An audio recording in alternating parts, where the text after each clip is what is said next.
This would have a positive effect on the team, as this could make them more likely to win the game.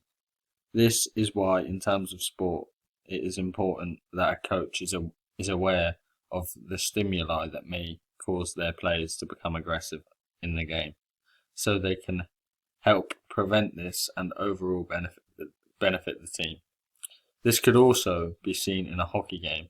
If the team is playing in an important game against their rivals, this could often increase levels of aggression.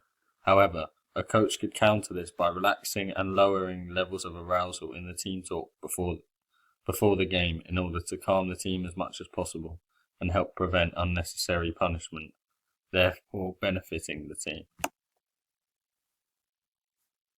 Finally, are there any strategies or methods that players, coaches and fans could use to help reduce aggression? Yes, indeed there are methods that these people can use in order to reduce levels of aggression.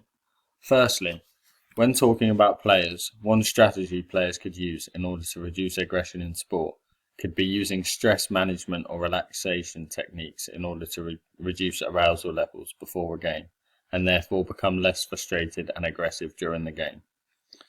This would be clear, for example, if a footballer used one of these techniques in the form of visualizing before the game, and therefore lowering their levels of arousal and stress, making it less likely for them to become frustrated or aggressive during the game, therefore reducing aggression due to these techniques.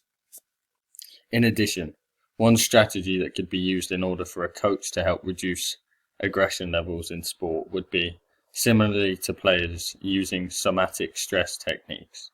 These can range from things such as self-talk and deep breathing. We could see this being apparent in sport if a coach disagreed with a referee's decision and became frustrated.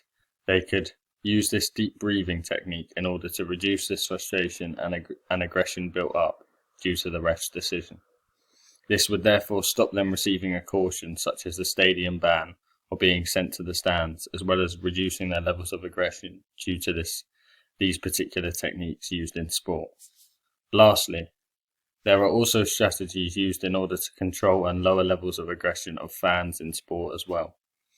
These can consist of stadiums having lots of stewards and police present in order to intimidate fans and reduce their levels of aggression, as they know that they would be met with immediate punishment from a stadium ban to possibly even jail time.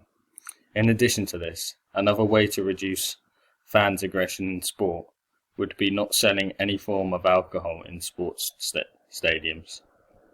This would therefore reduce levels of aggression, as people would be less likely to be drunk. This could be seen in sport if a football stadium was not selling alcohol, therefore reducing the amount of drunk fans, and as a result of this, overall levels of aggression. Therefore, overall, there are methods and strategies that enable players, coaches and fans to reduce their levels of aggression in sport. It's been great talking to you. Thank you for your time. Thank you. It's been my pleasure.